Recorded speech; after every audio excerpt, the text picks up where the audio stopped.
Hola, buenas tardes. Este es el canal del Instituto de Estudios Históricos de la Universidad Nacional de 3 de Febrero. Mi nombre es Jaime Pérez, soy el director del instituto y hoy vamos a entrevistar, tenemos el gusto de entrevistar a Federico Medina, que es profesor y licenciado en Historia por la Universidad Nacional de Salta y doctor en Historia por la Universidad Nacional de Córdoba. Se desempeña como docente de las asignaturas de Metodología de la Investigación Histórica en la Universidad Nacional de Salta e Historia Argentina del siglo XIX en la Universidad Nacional de Jujuy. Integra proyectos de investigación radicados en el Instituto de Ciencias Sociales y Humanidades de la Universidad Nacional de Salta y del CONICET. Realiza investigaciones especializadas en el accionar de la dirigencia política de Jujuy y sus vínculos interprovinciales de poder entre la autonomía provincial y la organización nacional, 1835-1862. Sobre esta temática ha realizado su tesis de grado y posgrado y ha publicado artículos tanto en revistas académicas como en obras colectivas. Hoy nos va a hablar en nuestro ciclo de Historia de las Provincias sobre la provincia de Jujuy. Hola Federico, ¿cómo estás? Hola Jaime, ¿qué tal? Buenas tardes. Gracias por la invitación a participar. Siempre es un gusto hablar sobre la historia de las provincias, así que gracias. Bueno, entonces arrancamos. En el marco de la conformación de la provincia de Jujuy y su derrotero entre 1835 y 62, ¿cuáles serían las claves que permitirían interpretar el comportamiento político de la dirigencia de Jujuy? Bueno, para empezar, decir que el mirador por el cual observo la vida política es la dirigencia. En ese sentido, una primera consideración a decir es que la provincia de Jujuy se conforma como tal, como una entidad soberana, a finales de 1834 y a partir de 1835 inicia su derrotero y va construyendo su ingeniería institucional y el ejercicio de su soberanía.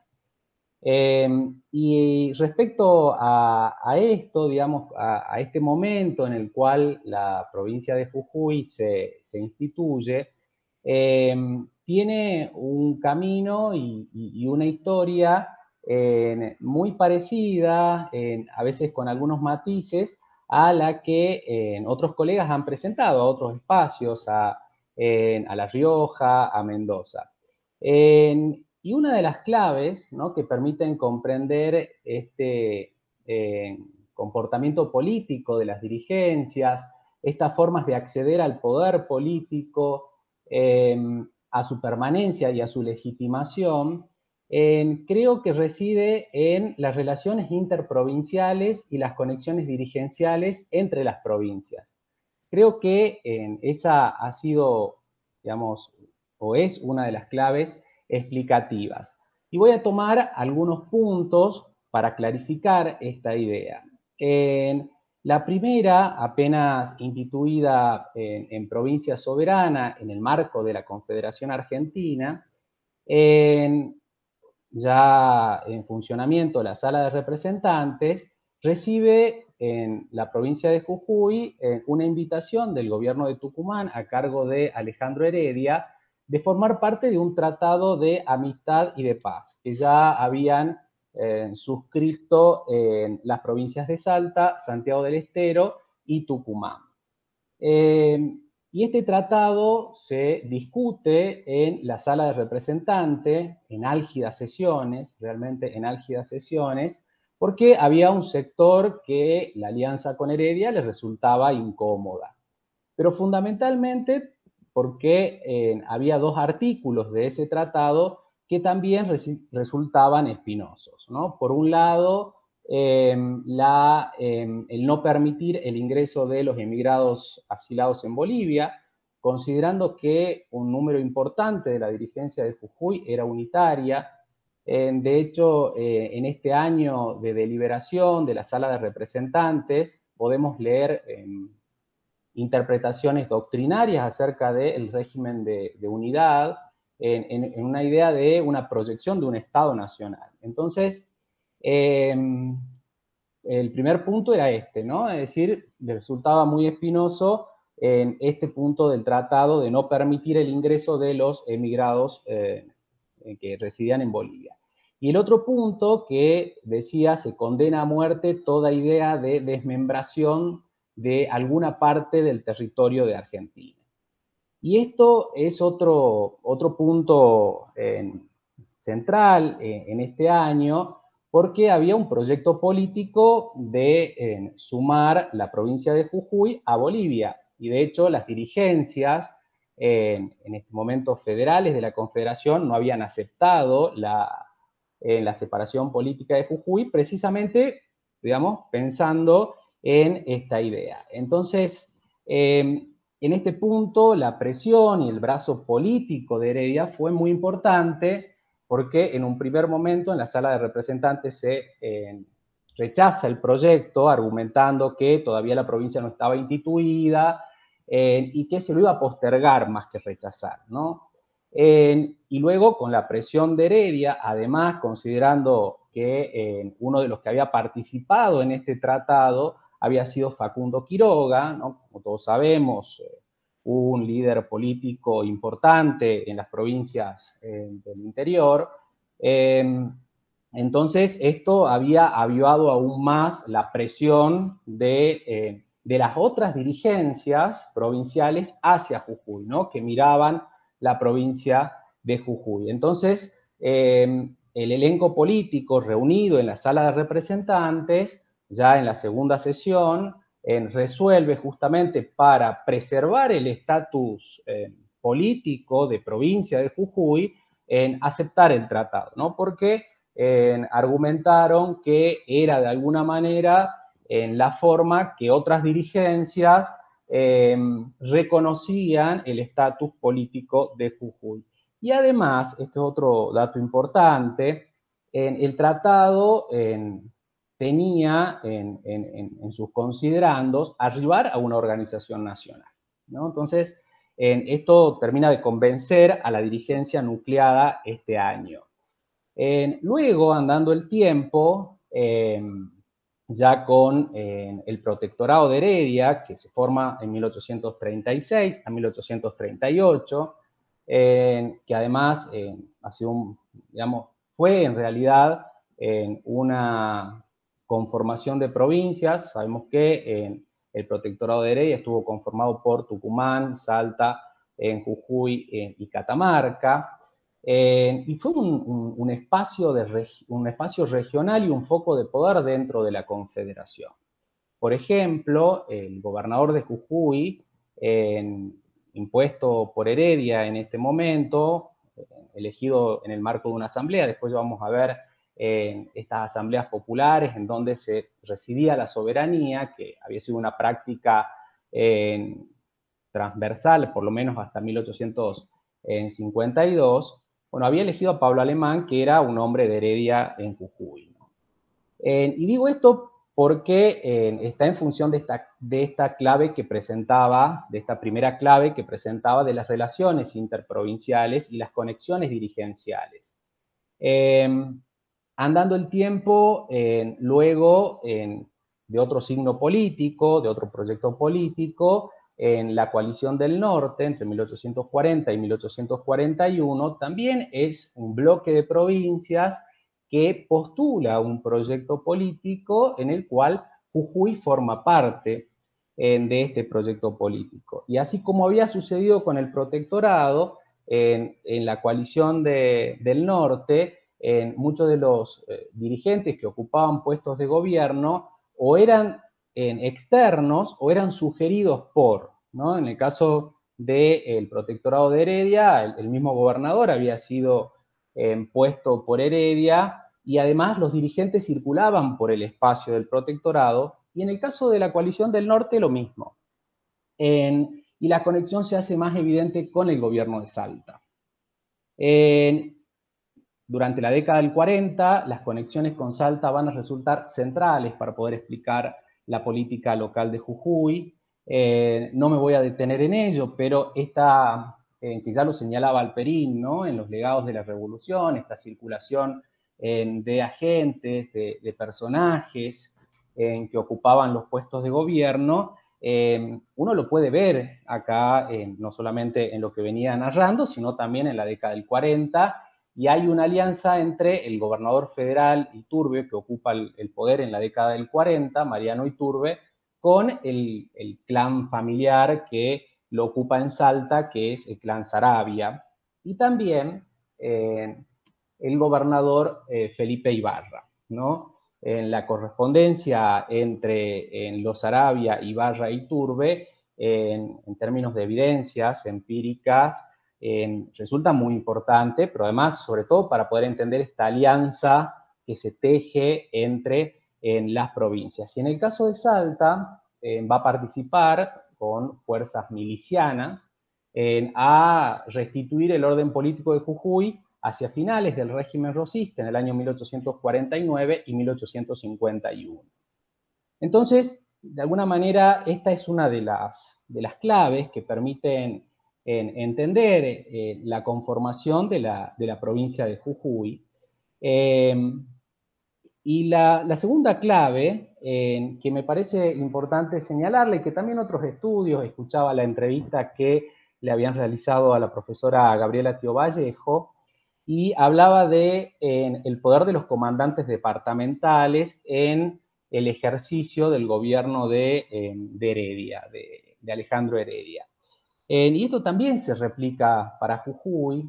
En la figura en que aparece son los jefes políticos que eran elegidos en cada uno de los departamentos de la provincia eh, a través de una asamblea de vecinos.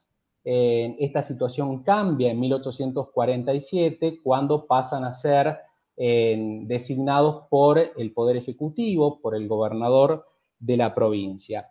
Y allí hay todo un juego de solidaridades a fin de poder entablar apoyos y que estos personajes que hundían sus raíces sociales, políticas, económicas en sus espacios de pertenencia, puedan entablar vínculos políticos con quienes ejercían el poder político desde San Salvador para la provincia, ¿no? El gobernador, o quienes aspiraban a ejercer el poder. Entonces, y aquí se utilizó, de acuerdo a los momentos, por ejemplo, se utilizó dentro de este sistema de solidaridades políticas, el reparto de diezmos, por ejemplo, el favoritismo en el sistema de enfiteusis, ¿no? Que es una ley que surge en 1840. También se otorgaba a los jefes políticos porcentajes de la contribución que abonaban los indígenas por no participar en la milicia, particularmente los de la Puna. Aquí hago un paréntesis para decir que en la provincia de Jujuy, el espacio en el cual la provincia tenía que ejercer soberanía, y que fue un proceso de construcción, estos años fueron un proceso de construcción, en ese sentido, tenía 4 regiones. La Puna, mayormente poblada por indígenas, de hecho era la región más densamente poblada que tenía la Confederación, poblada de indígenas que tenía la Confederación, así lo muestran los estudios de la profesora Cecilia Fandos. En la quebrada de Humahuaca, también con una densidad de población importante, y luego los valles orientales, donde se asentaban los ingenios azucareros, y finalmente en el Valle Central, que es donde estaba San Salvador de Jujuy. O sea que, como sucedió también en otras provincias, había que ejercer control sobre un territorio amplio y diverso. Entonces, la segunda clave es esa, ¿no? La articulación con las autoridades locales de cada uno de los departamentos, y en donde se ponían en juego diferentes solidaridades políticas, sociales, económicas. El tercer punto, que me parece que también es explicativo y por lo menos muestra el accionar de esta dirigencia de Jujuy, son los acuerdos y los conflictos dentro de la propia élite política de Jujuy, a veces atravesados por pertenencias sociales, por espacios comunes compartidos. Esto permite explicar ¿no? lo que la historiografía llamo tradicional, entre comillas. Hablaba de hecho hay un libro muy conocido y una referencia obligada de Monseñor Vergara sobre Jujuy bajo el signo federal, en donde dice Jujuy era de a ratos federal y de a ratos unitaria, ¿no? Y algo que Vergara no lo podía entender porque consideraba los alineamientos políticos como permanentes en el tiempo, y en realidad estos acuerdos, ¿no? Estas élites, estos agentes, estaban atravesados por diferentes pertenencias, ¿no? Diferentes pertenencias sociales, económicas, entonces, y que permiten a veces explicar acuerdos, alianzas, ¿no? Por ejemplo, voy a citar para no extenderme demasiado, en el año 1835, en este tono deliberativo que tenía la Sala de Representantes de esta Nobel provincia que surgía a la luz de la Confederación, se propone para el Ejecutivo un triunvirato. Muy interesante por los argumentos que se dieron. No se termina aprobando, pero uno de los argumentos que se sostuvieron fue que cada partido iba a tener su candidato. Andando el tiempo, tanto en el gobierno de Pablo Alemán, en el marco del protectorado de Heredia, como en la década de 1840, y que esto se vio también y se ve también para otras provincias, la actitud de tolerancia con los unitarios, ¿no? Que es muy común esta actitud de tolerancia. Y de hecho, esta actitud de tolerancia ha llegado en Jujuy a un punto que a 1849 el grupo de poder contestatario al federalismo se hace del poder y después voy a comentar algunas de las reformas que lleva a cabo desde el punto de vista político, ¿no? E inclusive la proyección de una obra de teatro como propaganda política, que me parece muy interesante esta vinculación entre las significaciones culturales y la política. Pero bueno, entonces eso para sintetizar, podemos decir más cosas, pero creo que las relaciones interprovinciales, el andamiaje hacia adentro de la provincia y los acuerdos de la élite, creo que explican estas claves, ¿no? Del comportamiento político de la élite. Bueno, eso fue muy interesante. Y entonces la pregunta que sigue es cómo se puede comprender y caracterizar los liderazgos políticos y las identificaciones en las luchas por el acceso y la permanencia en el poder. Una de las cuestiones, como venía señalando antes con el estudio de Vergara, de a ratos federal, de a ratos unitaria, creo que la mejor manera de poder comprender el accionar de estos dirigentes tiene que ver con situar su accionar, ¿no? En situar su accionar en momentos precisos y, y considerar también a los bloques en plural, ¿no? Digamos, no hubo una sola forma de ser federal, no hubo una sola forma de ser unitario, sino que existieron matices, escalas, ¿no? Acorde a una historiografía actual que está pensando los agrupamientos políticos desde este punto de vista.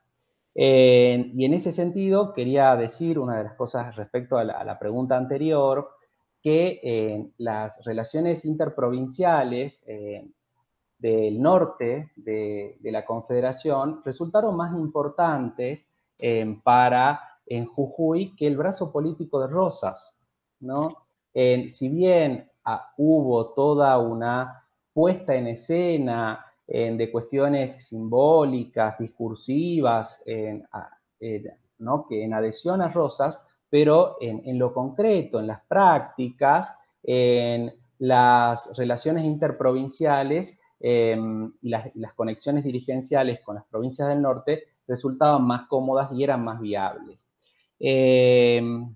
Entonces, creo que poder considerar estos bloques en plural me parece que es una vía de análisis, una posibilidad de poder comprender, ¿no? De poder comprender estos agrupamientos políticos. Un ejemplo cortito en la trayectoria de uno de los dirigentes federales más notorios que ha tenido la provincia, que ha ocupado muchos años el poder, José Mariano Iturbe, que ha sido gobernador en 1838 al 40, luego del 42 al 49 y retorna en 1851, marca en diferentes momentos, o sea, surge al gobierno apoyado por la parentela Sánchez de Bustamante, en su mayoría unitaria, que ha estudiado el profesor Gustavo Paz. Él mismo era contrario a algunas de las ideas de Rosas, postulaba la organización institucional de la República. En tiempos de la guerra contra la Confederación estuvo muy disconforme con el manejo de la de la guerra que había realizado Rosas.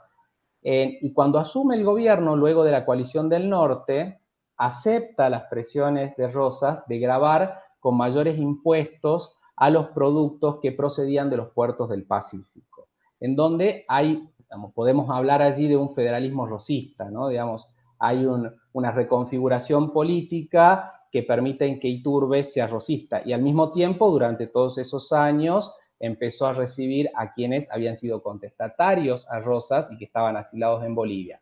Y hacia 1851 era el único federal decidido, ¿no? Entonces, creo que la trayectoria de Iturbe permite mostrar estos diferentes momentos y poder mirar esos momentos, las prácticas, ¿no? Los discursos, para poder comprender las identificaciones.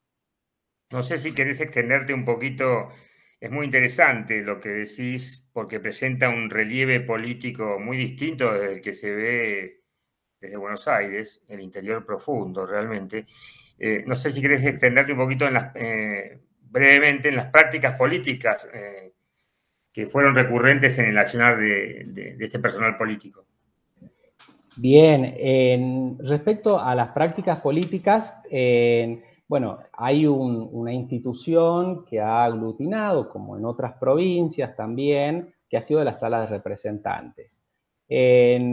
Muy interesante porque en la Sala de Representantes ha tenido diferentes momentos, ¿no? Al principio hablábamos del año 1835, que ha sido un año muy intenso de debate político, y luego había momentos de autorización en donde la sala de alguna manera autorizaba al Poder Ejecutivo a emitir decretos que reglaran la vida de la provincia. Y digo, por ejemplo, solo para sacar una muestra, entre 1835 y 1841 ocuparon la Sala de Representantes 38 individuos, considerando quienes habían renunciado y quienes suplieron esas renuncias, y en donde se formó el régimen rentístico de la provincia, se reglamentó el régimen judicial,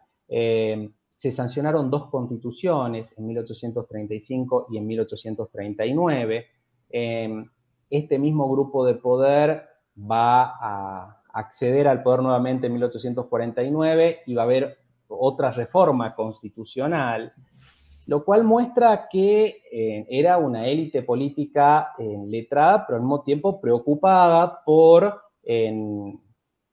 organizar el régimen político, a diferencia de otras provincias que ni siquiera habían tenido constitución, lo cual no significa que no tengan reglamentos, ¿no? Claro. Pero era en ese sentido, ha sido una élite política bastante interesada en este andamiaje. Y otra de las, solamente decir, otra de las leyes que han sido muy importantes y muy trabajadas para Jujuy, ha sido la ley de enfiteusis y de arriendo de las tierras del Estado, que se da en 1840, en realidad en la legislatura que va desde finales del 39 y principios de 1840, y en donde va a desestructurar la comunidad, las tierras de comunidad de la quebrada de Humahuaca, por ejemplo. Y este sistema de enfiteusis, luego, con los años, ha sido utilizado también o ha entrado en un juego de solidaridades políticas, ¿no? Cuando uno analiza quiénes han sido los beneficiados de estas propiedades, uno puede advertir el apoyo que han dado a determinados gobiernos, ¿no? Entonces, eso por un lado, ¿no? Y por otro lado, que ha sido muy recurrente, han sido las prácticas asamblearias.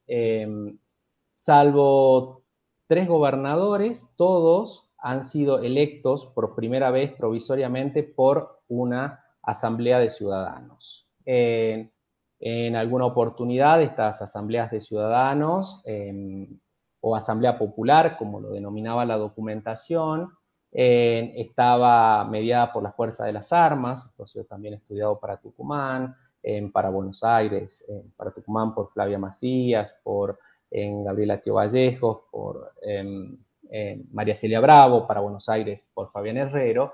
En Jujuy pasa algo similar, ¿no? Había ocasiones en las cuales estas asambleas estaban mediadas por el uso de las armas, en donde se producía el reemplazo del gobernador, y luego la sala de representantes confirmaba al electo de la sala, al electo, perdón, de la Asamblea Popular, ¿no? Entonces, de alguna manera, el accionar de la legislatura o sala de representantes y de estas asambleas populares fueron, ¿no?, como de la mano.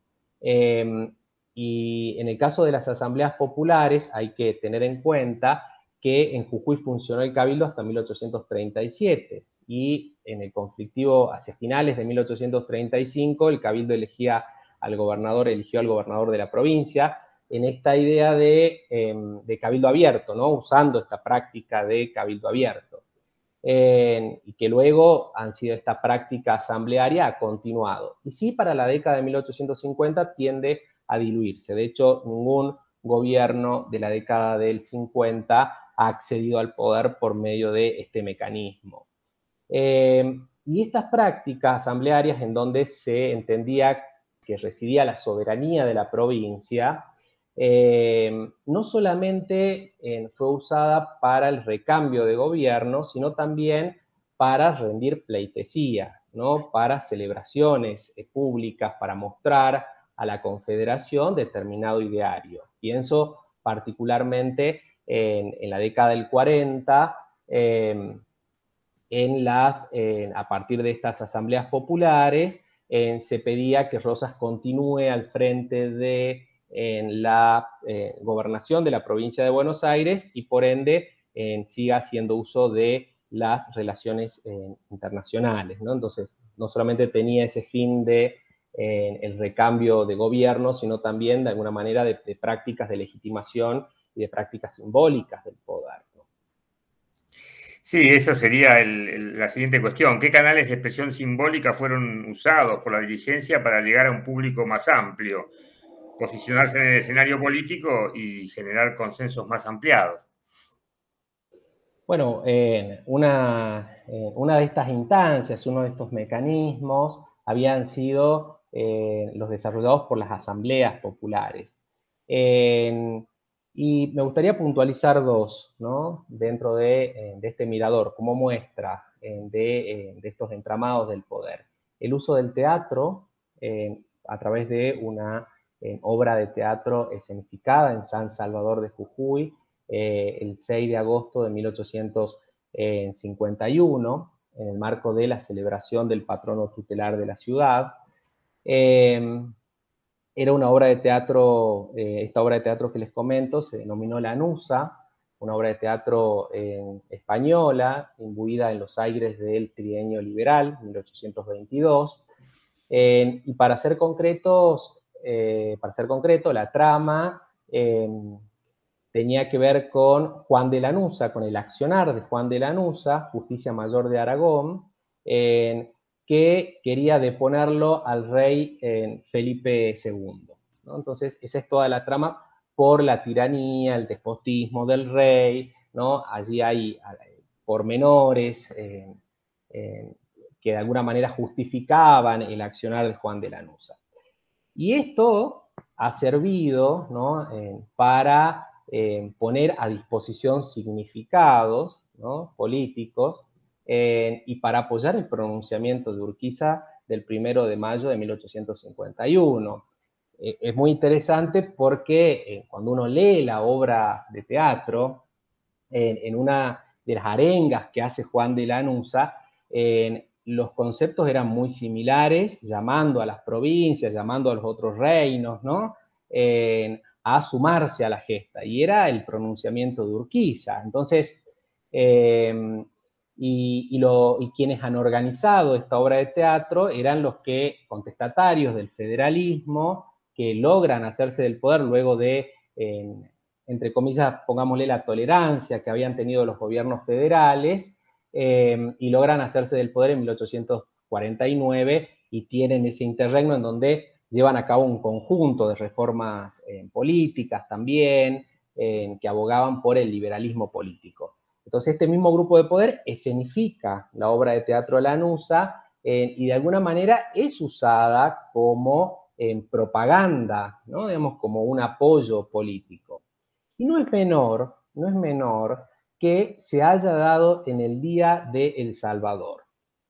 Y digo por los significados, ¿no? de la festividad religiosa que implicaba el Salvador, y porque en otras ocasiones, no lo he señalado antes, pero también desde el púlpito circulaban y se pronunciaban sermones federales. De hecho, la coalición del norte, el movimiento de la coalición del norte se lleva a cabo en Pascua, con esta idea de paso, ¿no? Y en donde después se lo acusó al cura de emitir un discurso a favor de la coalición del norte. Es decir, digamos, apunto esta idea de estos significados a través del teatro, a través del catolicismo romano, sea desde el púlpito, a través de los sermones, también justificaban accionar político, justificaban, le daban contenido, ¿no?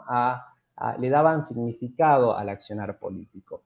Y algo mucho más explícito en vinculación a esto ha sido ya en la década del 50 un catecismo religioso y además homilías que no solamente eran pronunciadas, porque hay como dos registros, la pronunciación, que a veces es muy difícil para los historiadores poderla analizar, y los sermones que circulaban en escritos, ¿no? Y Escolástico Segada, un cura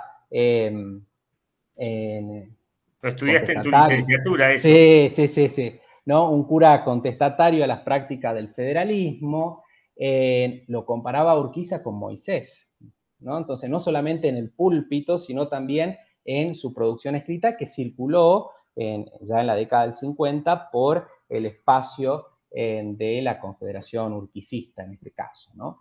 Entonces, digo, de la vida política que solamente esbozo he dado, creo que hay como cosas interesantes para poder pensar el derrotero político de la provincia a partir de su dirigencia y cómo su dirigencia actuó en estos años, ¿no? Bueno, entonces no nos queda más que agradecerte, Federico, por habernos dado tu tiempo y esperamos pronto contar de vuelta con vos en el canal de YouTube del Instituto. Muchas gracias. Muchas gracias a vos, Jaime.